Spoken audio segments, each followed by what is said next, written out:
Pelo sinal da Santa Cruz, livrai-nos Deus, nosso Senhor, dos nossos inimigos, em nome do Pai, do Filho e do Espírito Santo. Amém. Meu Senhor e meu Deus, creio firmemente que estás aqui, que me vês, que me ouves. Adoro-te com profunda reverência. Peço-te perdão dos meus pecados e graça para fazer com fruto este tempo de oração. Minha Mãe Imaculada, São José, meu Pai e Senhor, meu anjo da guarda, intercedei por mim.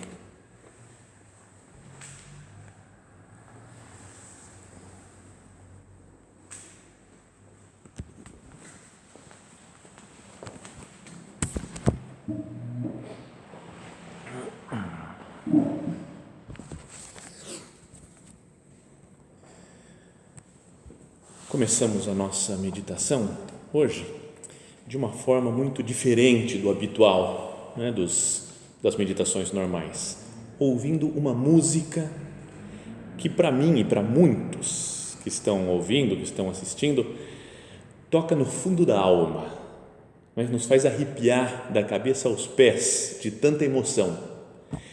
E para outras pessoas não diz absolutamente nada, porque as pessoas não se interessam por futebol. Essa música é, como para alguns parece óbvio ter que explicar isso, mas para outros talvez seja necessário.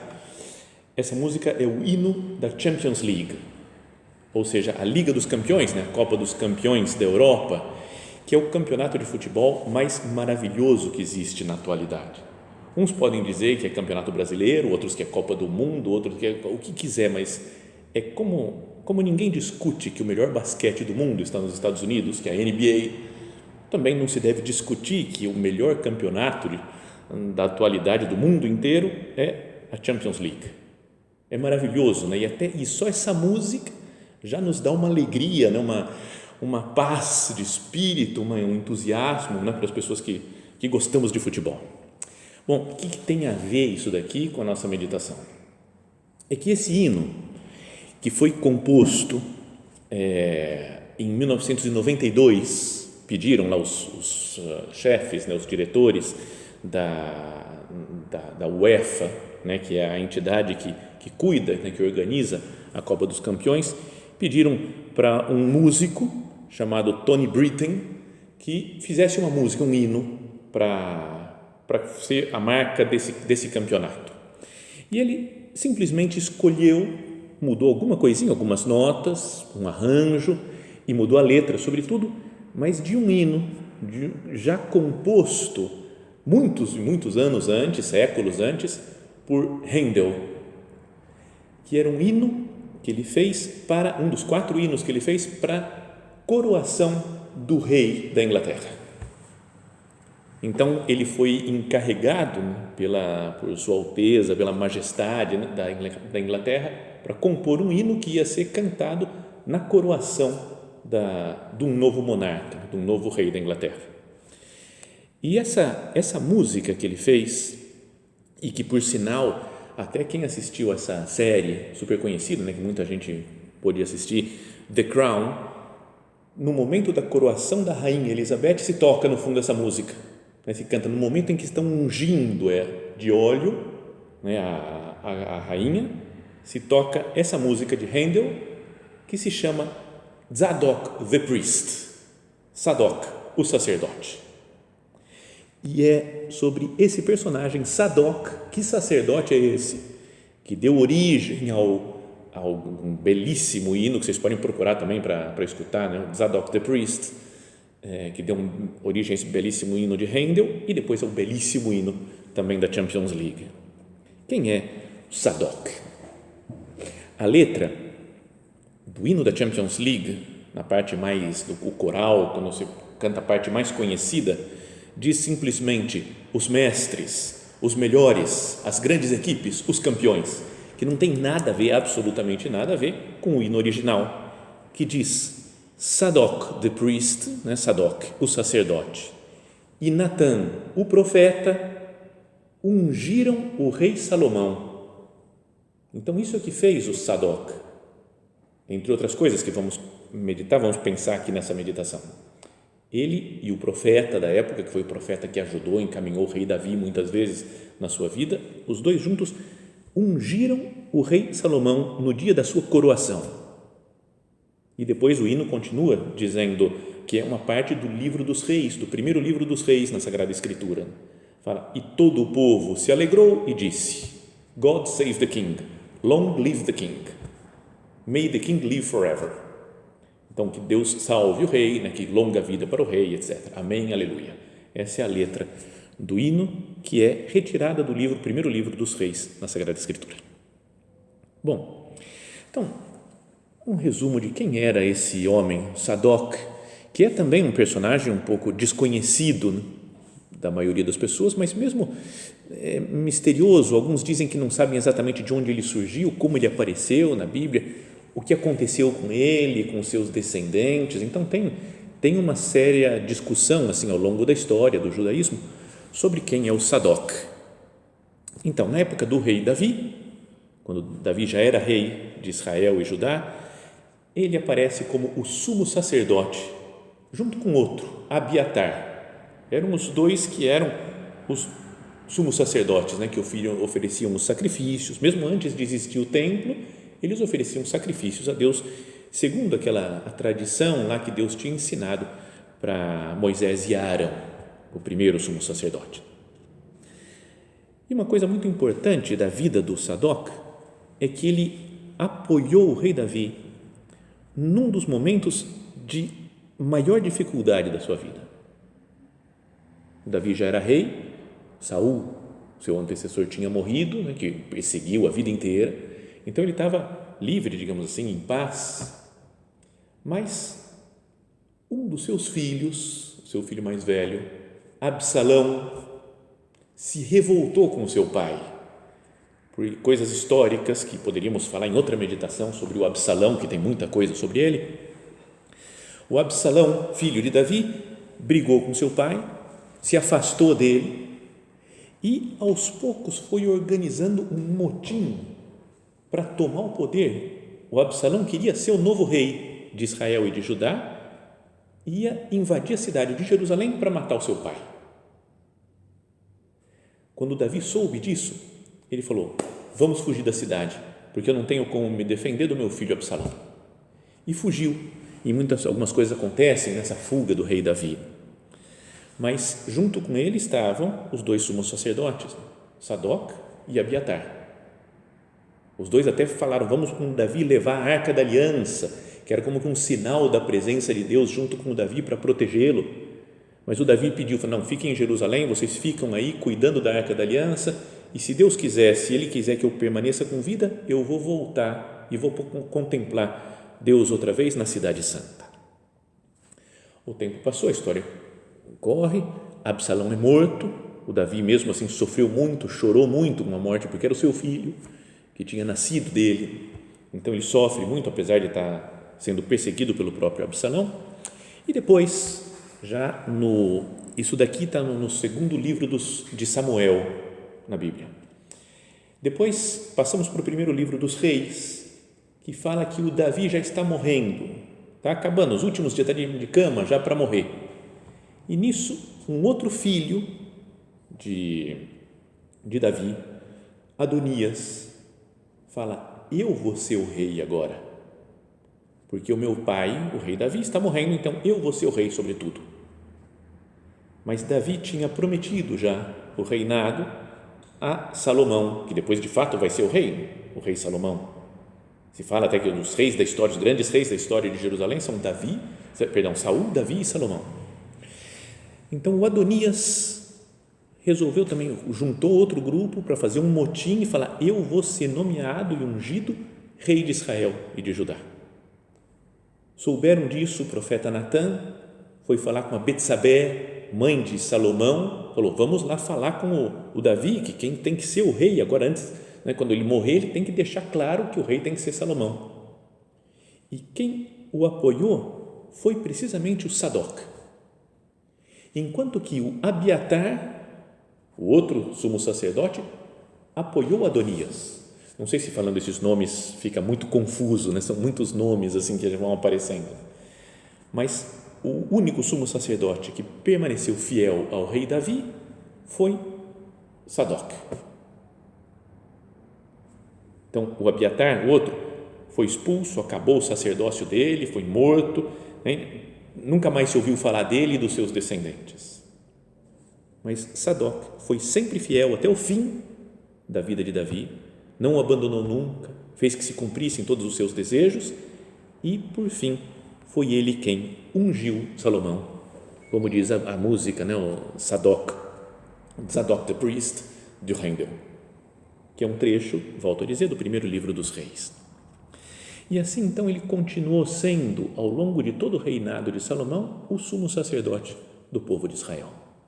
Então, era um homem de muita intimidade com Deus, um representante de Deus para o povo. O que entrava no tabernáculo santo, foi quando Salomão construiu pela primeira vez o grandioso templo de Jerusalém. O sumo sacerdote nessa época era Sadoc. Então, ele que oferecia os primeiros sacrifícios, ele que podia entrar no Santo dos Santos, já vamos falar disso daqui na nossa meditação. Depois, os seus descendentes, seus filhos, continuaram sendo da família sacerdotal, e até que as coisas ficam mais confusas um pouco da história, mas depois, no exílio já da Babilônia, quando o povo de Israel está lá preso, no exílio na Babilônia, o profeta Ezequiel fala, imagina e sonha, tem uma visão de um templo, o templo de Deus, e nessa visão do templo, a linha sacerdotal que está lá cuidando e oficiando no templo é a linha da família de Sadoc. Então, depois isso acabou, não é? Porque no ano 100, 200 mais ou menos, segundo século antes de Cristo, teve no livro dos Macabeus, falam dos Seleucidas, que dominaram o povo judeu e acabaram praticamente com o sacerdócio. O sacerdócio ficou sendo não algo de família, algo espiritual dos descendentes de Levi, mas uma coisa política. Tanto que durante o Evangelho, ao longo dos dias do Evangelho, a gente vê aqueles sumos sacerdotes muito corruptos, Anás, Caifás, que condenaram Jesus à morte. E algumas comunidades judaicas, naquela época ainda, como são os de Qumran, sabe dos manuscritos do Mar Morto, manuscritos de Qumran que se fala, tudo, era uma comunidade que estava lá, de essênios, que eles diziam, vai existir a restauração do sacerdócio em Israel, vai de novo vir a família de Sadoc, o Sadoc vai ser o novo sumo sacerdote outra vez. Então, está vendo que é um sacerdote muito importante de Davi e Salomão e que até hoje ainda esperam por ele, digamos assim. Acho que foram nas últimas 3 meditações nossas, nas últimas 2 e essa, falamos de sacerdotes. Primeiro foi o Coré, que era dos levitas, lembra que brigou com Moisés porque ele queria o sacerdócio.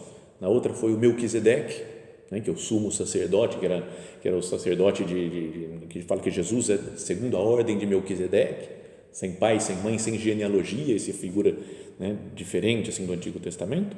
E agora falamos do Sadoc. Prometo que não vou falar mais, chega de falar de sacerdote, senão fica muito repetida a ideia. Mas, então, vamos imaginar o povo judeu esperando ainda, alguns esperando como que a restauração do sacerdócio de Israel, vindo da família de Sadoc.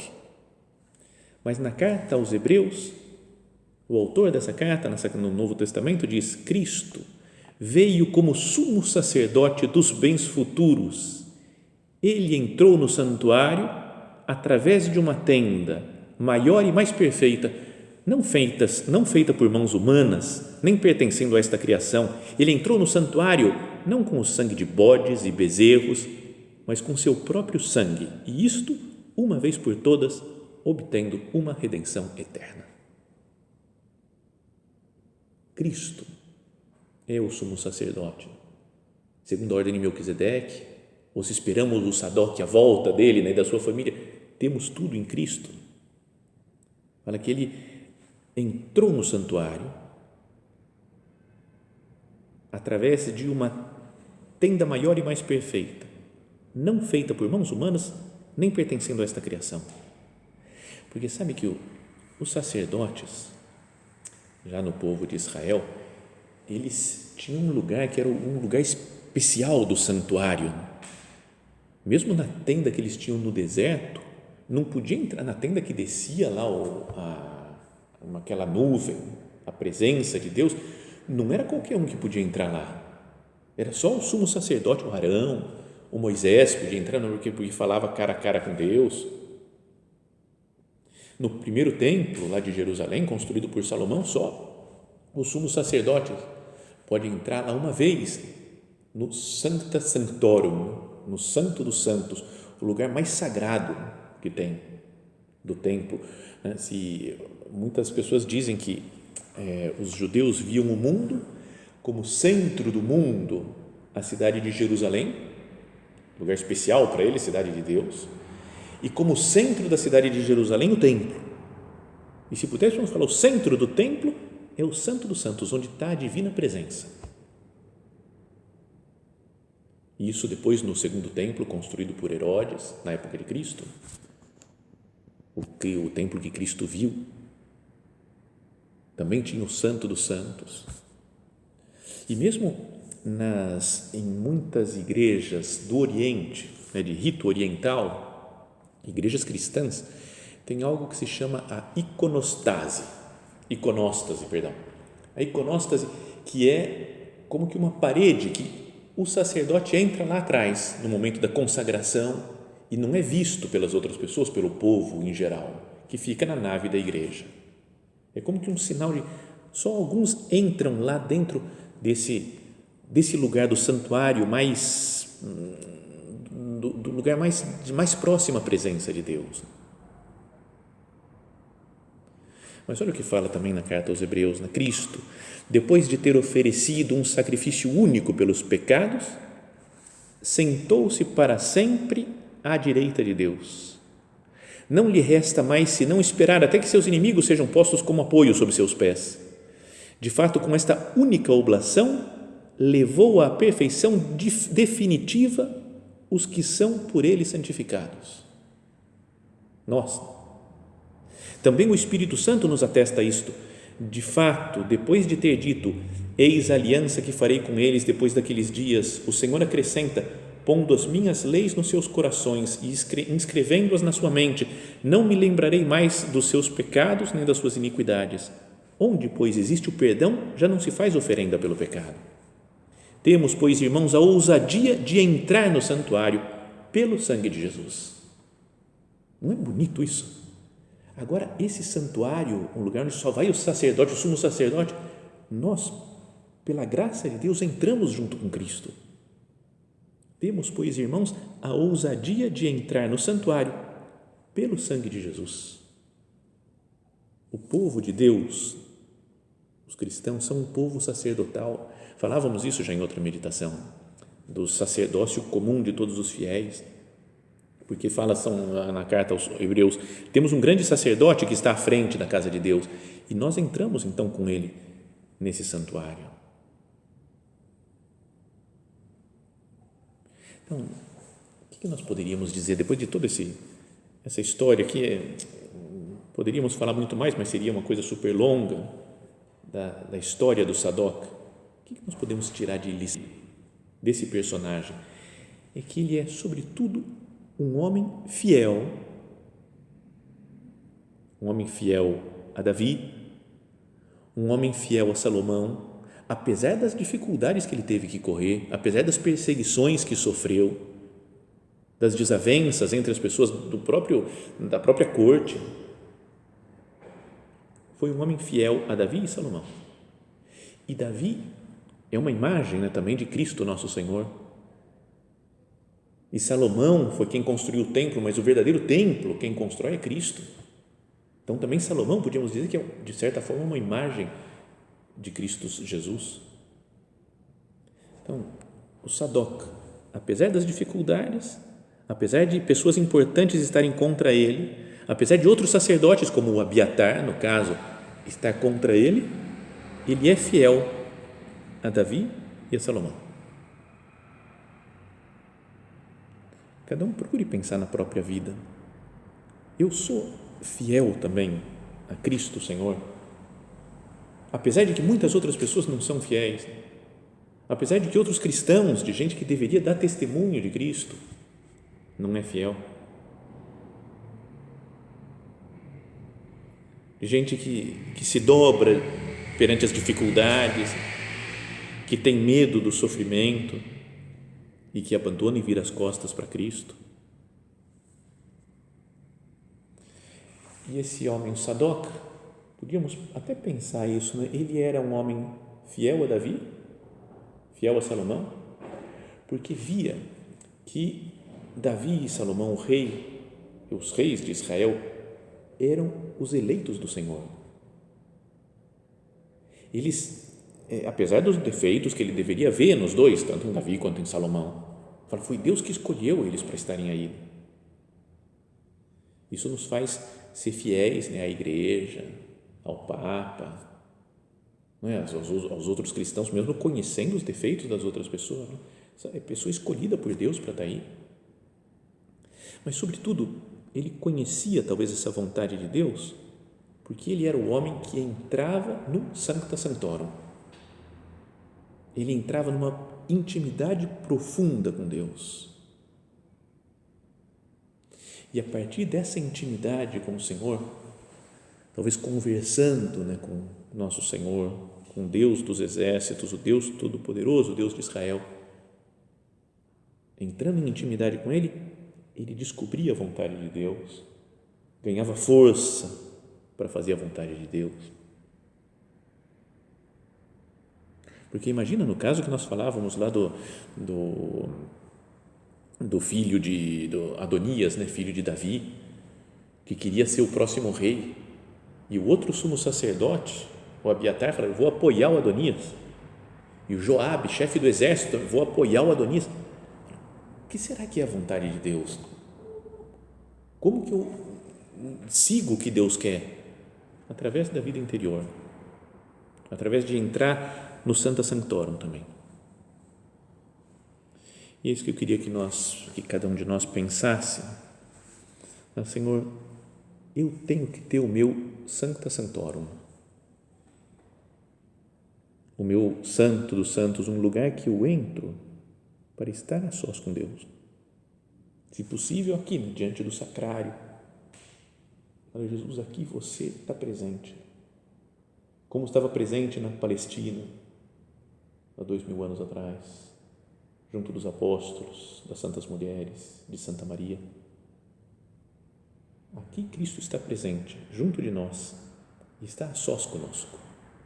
Assim como Jesus buscava um lugar de refúgio para conversar com seu Pai, assim como o sumo sacerdote entra no Santo dos Santos no templo, cada um de nós deveria procurar entrar no seu Santo dos Santos,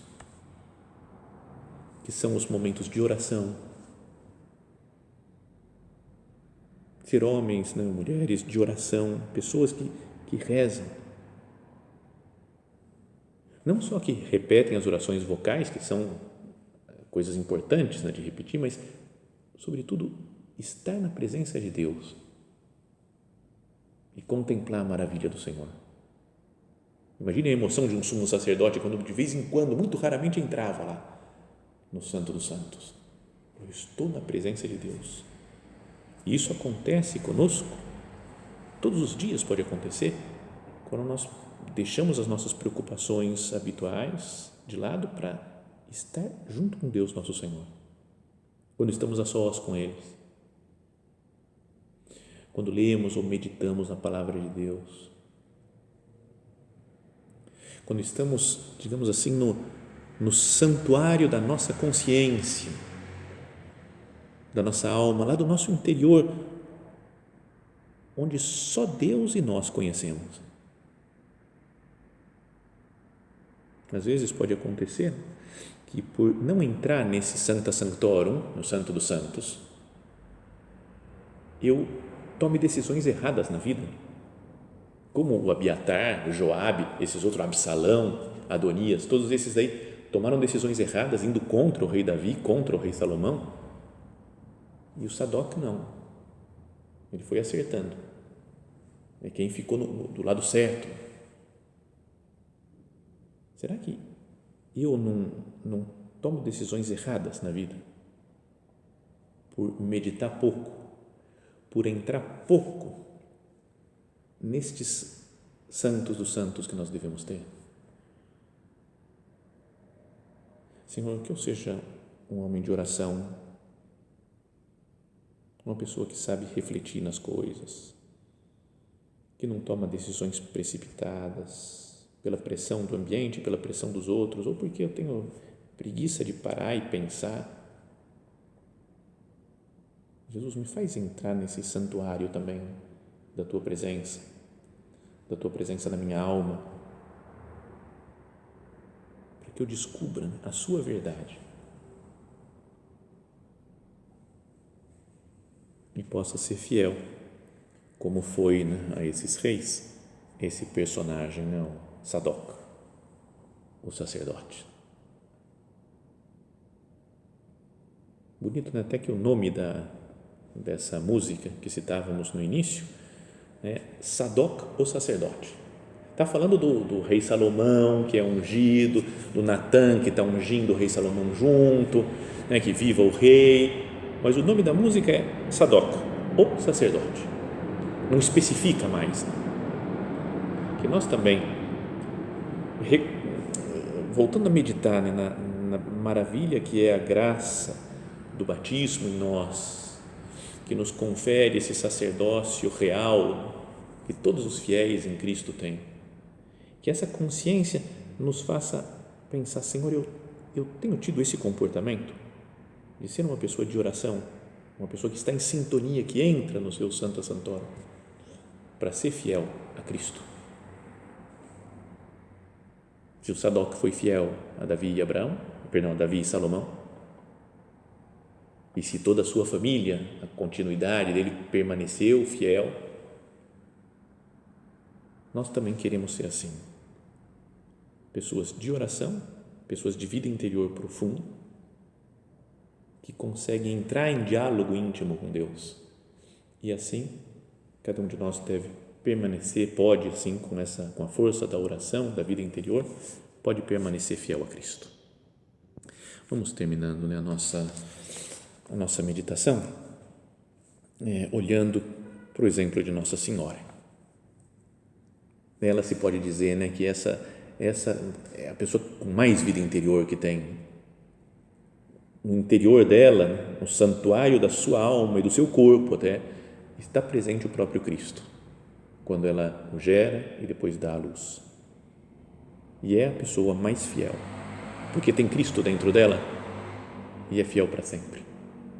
Que com a ajuda de Nossa Senhora nós também queiramos nos identificar de verdade com essa nossa vocação sacerdotal que recebemos no batismo, que vivamos, sejamos de fato pessoas de vida interior que entram no Santa Santorum, no Santo dos Santos, na intimidade com Deus, e sejamos fiéis a Cristo por toda a vida.